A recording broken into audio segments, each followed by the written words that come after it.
All right. So, welcome back to Nourished Life. Our last class in this particular 4-week program is all about dining out. And I challenge each of you to come up with an answer to this question. And we found that 450 calories was the secret answer here. And today's class is all about trying to understand how to navigate dining out. And you'll be surprised to realize that it's not really just about willpower. You're fighting biology a lot of times when plates of tasty food are placed in front of you. So it's all about understanding how often are you dining out relative to what your nutrition goals might be, and then adjust accordingly. So since we are on a roll in terms of trying to understand calorie counts and some common or maybe not so common menu choices for you, I found this one. This is from Five Guys. We're all familiar with Five Guys. I don't think it's going to come as a surprise to anybody listening and watching that Five Guys does have several high calorie menu choices. It does serve primarily burgers and fries, so nothing there should be surprising in terms of calorie counts. But what you might not understand though is just how much higher these calorie counts are relative to what we might need in an entire day. So having said that, see if you can come up with a guess of just how many calories are present here. Let's assume that this is a regular soda as well in a regular sized cup. So you've got a double pattied burger with some French fries and a soda. So we've got counts coming in for 1285. I got another one of 1250. So it's a lot of calories for one meal. Those are close by about 500 calories. So if you actually did the math and computed everything here, assuming this is a regular sugar sweetened soda, this meal ends up topping out around 1,700 calories. So again, a significant amount of calories are consumed when we are dining out. So these are some of the challenges that we're faced with. And the science shows that when food's put in front of us, we're going to eat it all. And a lot of times we have to try to manipulate our selections to make sure we're putting ourselves in the best position to meet our nutrition goals. But let's take a look at some of the numbers as well as some of the reasons we dine out, because we all do it. We all go out all the time, some more than others. And the reasons we do it a lot of times because it's easy, it's fun. It's used to be a special occasion when I was younger that we'd go out and be something special to celebrate. But now it seems like we do it out of a lack of preparation. Maybe we don't have any idea of what's going to be for dinner tonight, so we're forced to maybe get takeout or something like that from a restaurant. And of course, it's all delicious. So lots of reasons why people are dining out, and most of this time that it's occurring, we're finding ourselves in dining situations that aren't going to align well with nutrition goals moving forward. And the other thing that we're up against is our overall indifference to cooking. So, when you're looking at survey results across the country, you kind of have to interpret them with a grain of salt. But there was a survey done about 6 years ago that covered a pretty broad spectrum of participants in terms of demographics and parts of the country. And basically the survey was designed to get an idea of just how much households enjoyed cooking. And there's basically fall into three different categories. We found that in this survey, 15% of Americans love to cook. 35% were ambivalent about it, so they could pretty much take it or leave it. I think I would put myself in that category. I'm pretty ambivalent about it. I don't love it, but I also don't hate it. But unfortunately, 50% of Americans surveyed here hate cooking. So if you hate cooking, chances are you're going to be dining out a lot more often. And if we look at those numbers, both from a percentage standpoint and from a financial standpoint, we can see just how significant the frequency is. So if we look at about 64% of Americans dine out at least once a week. Now, again, everyone's different, of course, and you yourself know best as how many times you might dine out. I'll typically dine out about 3 times a week for lunch and then maybe once a week for dinner. But on average, we're spending about $4,000 a year on dining out expenditure. So this is, roughly about $71 per week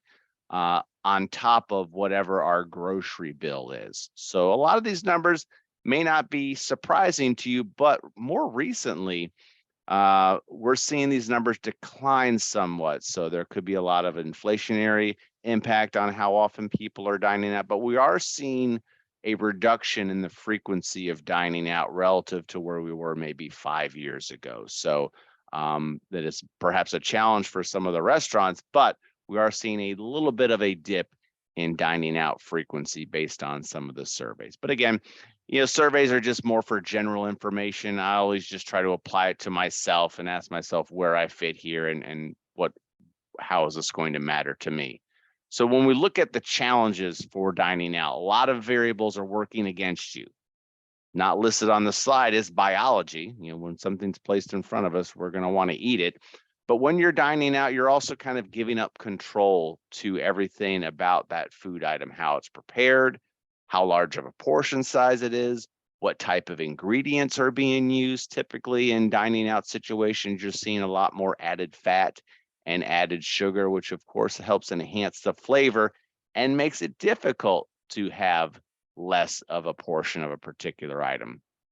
We're also seeing, more enticing menu descriptions and the idea that, where we're dining out, let's just splurge. And from a value perspective, we want to try to make sure we're getting our money's worth. And if we leave food on the plate, that's seen as a waste of money when nutritionally, it actually could be in excess of what you might actually need and be more detrimental long term. And then, of course, desserts. Desserts can give anywhere from 800 to 1,500 calories by themselves. So ultimately, are going to be very tempting too. And based on how menus are designed and how our appetites are designed, you can actually transition from a full meal that met all of your calorie needs and still always make room for dessert because of the different flavor contrast going from savory to sweet. So again, we're working against biology in a lot of these situations. So it's important to be aware of that.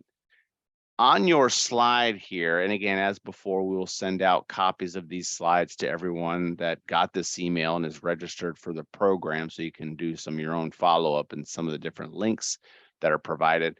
But take a look at just how much portion sizes have changed over the years. And I think this is a given to most of us, but look at the difference from the 50s to the present day in terms of just how much larger. We're talking 2 to 3 times as much larger portions of our starches like French fries, of our entrees like the hamburger.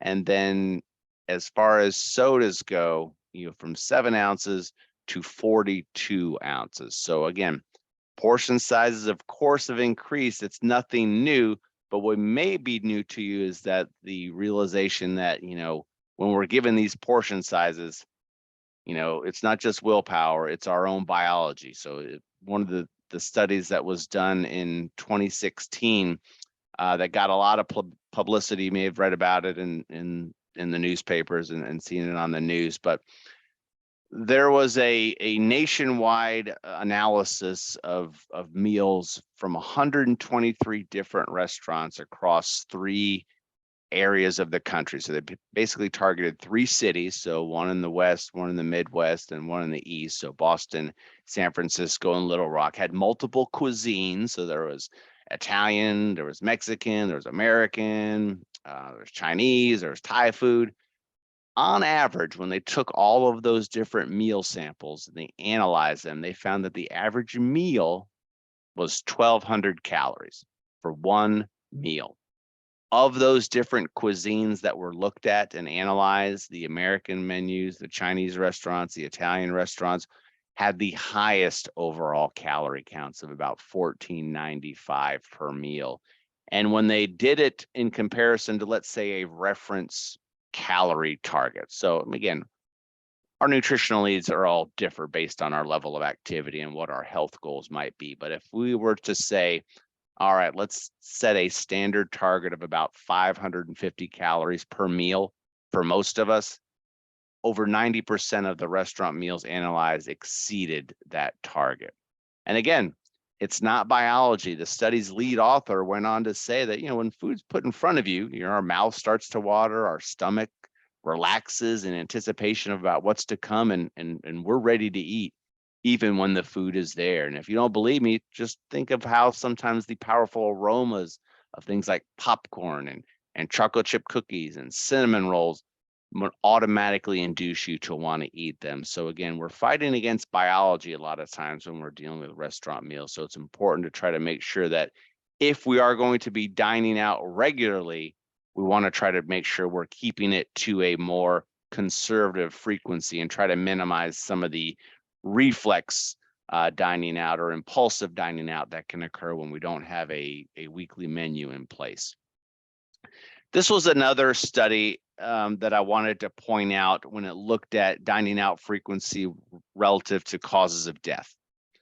Not to be too morbid here, but if you're eating out very frequently, two meals or more per day, compared to those who seldom eat out, fewer than one meal per week, you have a 50% higher chances of passing away. Okay, we also see higher rates of cardiovascular disease and higher rates of cancer associated with dining out frequency. So again, this is a study that actually looked at close to 300,000 person years of follow-up and looked at causes of death adjusted for age, sex, race, socioeconomic status, as well as other dietary and lifestyle factors, and found that there was a correlation between rates of mortality and dining out frequency. So again, it's important to be aware of this because it is such a big part of our lives, dining out. And the moral of the story that you'll find here is that the less you can do it, the better off you're going to be from a health and wellness perspective. But there are some things that we can do to at least enhance our experience nutritionally and amplify some of the nutrition content of what we're actually picking. So first things first, I always try to plan ahead. If you're going out to a restaurant, see if you can scope out the menu ahead of time. A lot of times if we're out with friends and family, we might get distracted and can't spend a lot of time concentrating on the menu. We'll just kind of pick at the first thing that jumps off the page there. So think about it. And then also consider the context of that later meal relative to whatever else you might be eating. So maybe have lighter meals earlier in the day if you're going to go out for a special meal that evening. Don't mean skip the meals. You don't want to bank these calories because that might be putting you in a position to overeat. If we're looking at options on where to go, consider those places that have a wider range of options or a much leaner choices. Even some of the restaurants that say they're trying their hardest in terms of nutritional impact, like Panera, do have several super high calorie choices. So don't get swayed too much by the marketing of some of these restaurants. You still have to be your own judge in terms of what you're selecting. I have found that some of the online resources that are put forth by specific chain restaurants are a good guideline, so that you can maybe use that to help guide your choices. And of course, a lot of restaurants are required now to put nutrition information on the menu. Doesn't always mean that it translates into better choices overall. And again, the research is pretty equivocal about that. This practice of putting calorie counts on the menus doesn't really seem to change much of what people are eating, but it's a resource. So if you are trying to be calorie conscious, you do have several tools available for you. The other things that I like to do is take a look at some of the reviews and understand, are these restaurants accommodating to special requests? If I have special dietary needs, or if I'm trying to be mindful of the portion size that are placed in front of me, is this a restaurant that's going to accommodate my request, or is it something that's not as accommodating? So that can go into your strategy whenever you're dining out. And then really make sure that you're just trying not to let perfect be the enemy of good. So remember, if you're dining out, there's a 90% chance you're going to get an entree that's going to exceed your calorie needs for that specific meal. That's fine, but try to see if you can find one that doesn't go too far above that calorie goal if you are trying to manage your weight. And then really enjoy that food. Try not to rush your meals and enjoy the company of others, and put your fork down in between bites and and maybe engineer your selection so you're picking your entree first, and whatever appetizer you're getting can complement that entree instead of the other way around. So if you have a heavier entree, then maybe look for a lighter appetizer and vice versa. So when we are dining out, and typically those special occasions are with others, I think it's important to pay attention to some of those social cues. So these are the cues that really influence some of our choices, specifically when we're dining out. So some of the positive cues, of course, would be seeing other people eat healthier food options. If somebody's offering you a healthier food choice, or if they're praising you for some of your selections or what you're doing, or giving you gentle encouragement, these are positive social cues that impact the choices you make.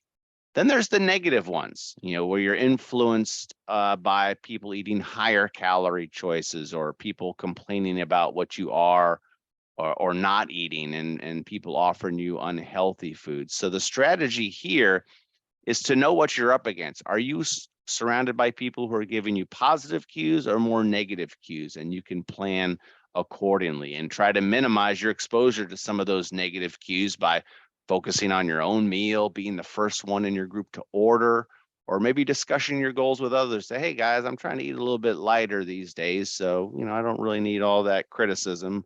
Maybe mind your own business in terms of what I'm selecting. And then again, understand the very powerful 2-letter word of no, and how it can be very impactful in getting you to eat healthier food choices, both away from home and at home too. If we look at menu choices and trying to build our plate around nutrient dense foods, there are some things that you can do that can kind of help you minimize some of the calorie choices and really amplify the nutrition content of your food. So I always suggest starting your meal with a salad if it's available, but just beware of some of the traps. Some of the add-ins on your salad can add lots of calories, like the croutons and the cheeses and the salad dressings. So try to minimize some of that if you can. And, fork dip your salad in that salad dressing to avoid over consuming it, because even for some of your cream-based dressings, you can get a couple of tablespoons and it can be over 200 calories. So a noble effort to try to eat more nutrient-dense foods with a salad can be mishandled by over consuming salad dressings.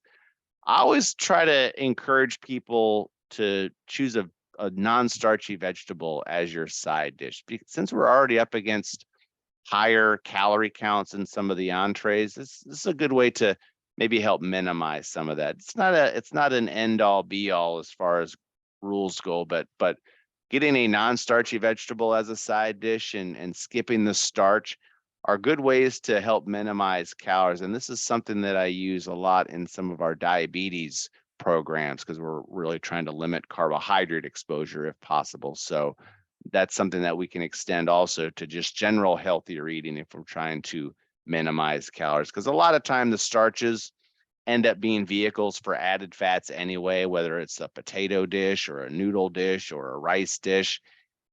Minimizing that or limiting it can go a long way at helping bring your calorie count down to a more reasonable level. And of course, trying not to drink your calories if at all possible. So choosing water or unsweetened tea or unsweetened lemonade or sugar-free beverages as your choice whenever possible, or some other ways to try to eat more healthfully. So we're going to take a look at some menus here, not this one that's on the screen. I know it's like almost impossible to read, but when we're looking at menus, here are some terms that I want you to be more focused in on, because they're typically going to be more healthful and more calorie smart. So foods that are broiled, braised, baked, grilled, roasted, seared, those are typically going to be lighter methods of preparation. And of course, the opposite is true when we're having batter fried and breaded and buttered and cheesy and creamy and crispy. Anything that's loaded and smothered, it's never anything low calorie. You never go across a dish of pasta that's loaded with broccoli or carrots. No, it's loaded or smothered with some type of cheese or cream sauce. And again, that's going to indicate a much higher calorie count. So let's take a look at a menu from Outback Steakhouse. I want you to apply some of this rationale to your own choices here. So I'm going to bring a menu up on the screen. I want you to take a few moments to scan it and see if you can identify what might be some of the more healthful food choices here. So this particular menu doesn't have the calorie counts on them, so you're not really 100% sure just how many calories it contains, but I think conventional wisdom can direct you to what might be some of the lighter options. Remember, we don't want perfect to be the enemy of good when dining out, but let me know what you think might be the more health conscious or calorie conscious food choices on this particular menu. And just type them in the chat if you want. We're not judging anybody. There's no incorrect answers there. I'm going to share with you what I keyed in on in terms of identifying the better food choices here. So let's hear them. What do you like here? You like I've always heard the bloomin' onion's really good, but of course, as you know, it's like 1,700 calories, so that probably didn't make the cut. We've got a vote here for a wood fire grilled shrimp. Sounds good.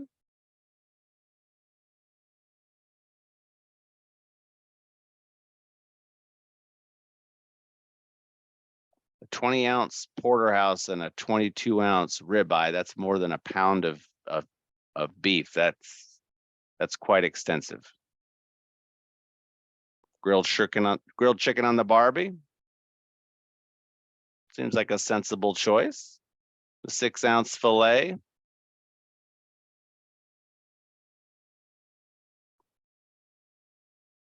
Broccoli, the mixed vegetables. So yeah, I think many of you have the right idea. So when I key on this particular menu here, I circled a few things that brought my attention here that I would say, hey, you know what? These would be the things that I would look into a little bit more if I was trying to, at least make a good choice, although probably not a perfect choice. But yeah, many of you hit these already as far as the grilled chicken items and the grilled shrimp items and the smaller portion of the fillets. And again, the sides like the broccoli and the mixed vegetables, maybe even the rice too, depending on what else might be in there. It says it's steamed, but sometimes they'll have added fat in there too. Grilled asparagus. The salads could be an option, but I always try to caution that because a lot of those add-ins that I just mentioned might actually put their calorie counts much higher than some of the entrees there. So those are some of the things that caught my eye in terms of this particular menu. But let's take a look at one other option here. And again, you don't have to necessarily pick out what you might think is a better choice here because it is stated on the label. But if we look at applying some of that research or some of those terms to key in on, you can see whenever we see something that's fried or crispy or smothered, it's significantly higher in calories versus those items that are not. So we see here the seared salmon and the lightly sauteed chicken come in at 740 and 790 calories, okay? Compared to the fried chicken and waffle, which half a fried chicken, powdered sugar, butter, so 2,260 calories. So more than 3 times the amount, if you will, as far as compared to the Dijon chicken here. So you can see a correlation between the presence of fried items or gravied items and calories right here front and center on this menu. So again, whenever we see that word fried, crispy, smothered, covered, cheesy, cream sauces, those are all indicative, of course, of much higher calorie counts, and it's something to try to be mindful of. So again, looking at menus in a little bit more resourceful way, I've got some resources that I wanted to share with you. And again, there's so many pieces of information out there in terms of where you can find additional information about calorie count. So again,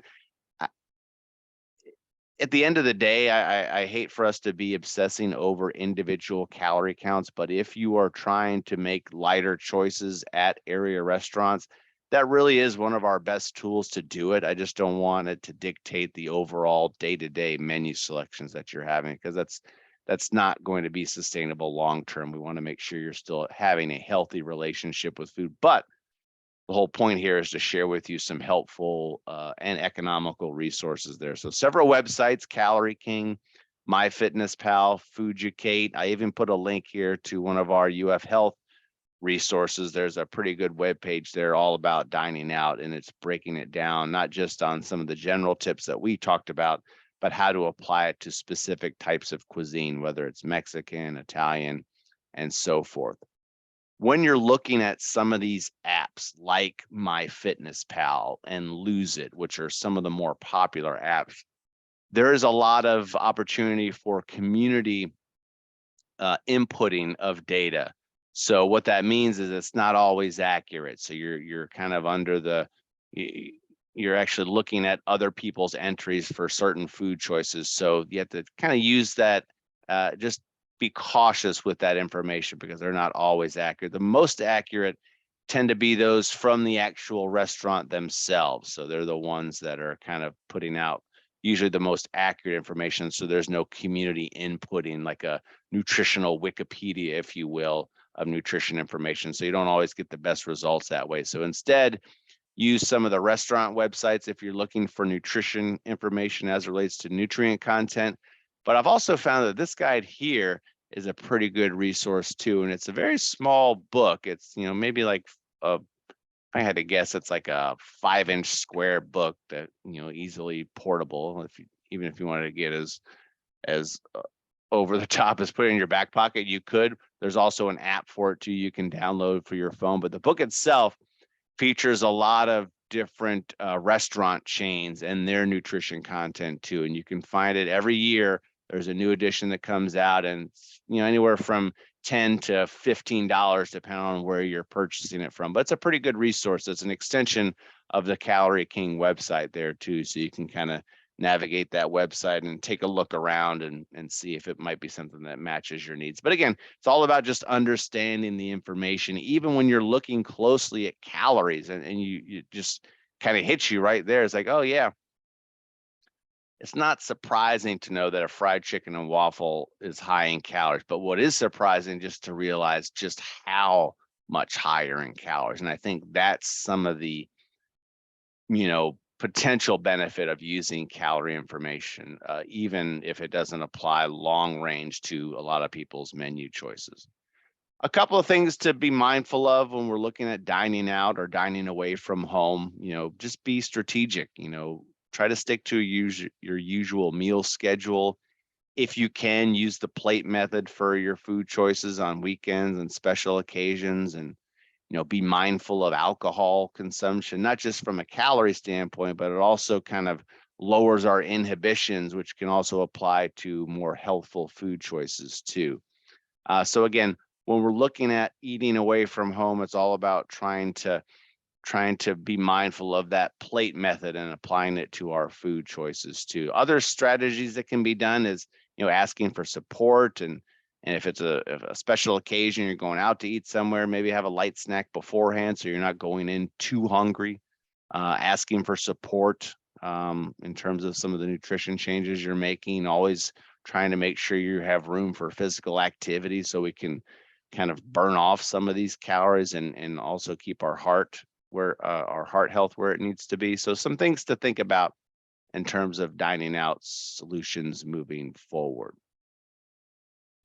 So to wrap things up, when we look at dining out and overall improvements in nutrition, it's just really trying to understand that there's no black and white when it comes to healthy eating. I try to avoid lists of good foods and bad foods, because whether or not something's nutritious is all going to be dependent on what that person's goals might be. And it could be different from person to person. So there are no absolutes in healthy eating. And if you've learned anything else from this class, you should also realize that when you have a plan for what you're going to eat, that's going to lend itself to a lot of nutritional improvements. So plan ahead whenever feasible. But again, just realize that schedule changes happen and you have to be flexible. So healthy eating is all about having some flexibility. I was all set to have dinner at home with my family. And then all of a sudden in this basketball league, and the game time got changed from 7 o'clock to 6 o'clock. So now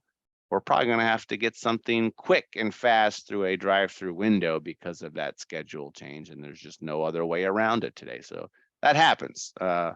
Plans give us some guidance, but we should have some flexibility there and not let it frustrate us too much. Listen to your body. We had some information shared with us from Olivia about hunger cues and more mindful eating. So this is something that can be applied no matter where you're eating your food, whether it's home or away from home. And then also reminding everyone that we do have nutrition resources here for individualized help and guidance. I'll be sharing that link once again. If you want to book a consultation with a dietitian, we do have that available to Gator Care members. And then lastly, if I'm trying to make changes, I can't expect different results from doing the same thing. So thank you, everybody, for tuning in. I will pause here and give a chance to let you ask some questions. Anything on your mind as far as what's been covered today, you can type that in the chat. I will also share with you a link that is going to help you get attendance credit for this class. So for those of you that are on Gator Care, you can get points towards your wellness credit by attending this program. You get 100 points for this particular program, but we just need to capture your information. So you'll get a quiz after today's class, which will have a link to a short little questionnaire that's going to ask you questions about your name, your ID number, but also ask you some of your thoughts on any changes you might have made as a result of this brief class, or what you might like to see differently, or anything you'd like to see adjusted. So some things to be on the lookout for moving forward. But I'm going to go ahead and pause the recording here and open it up to any questions.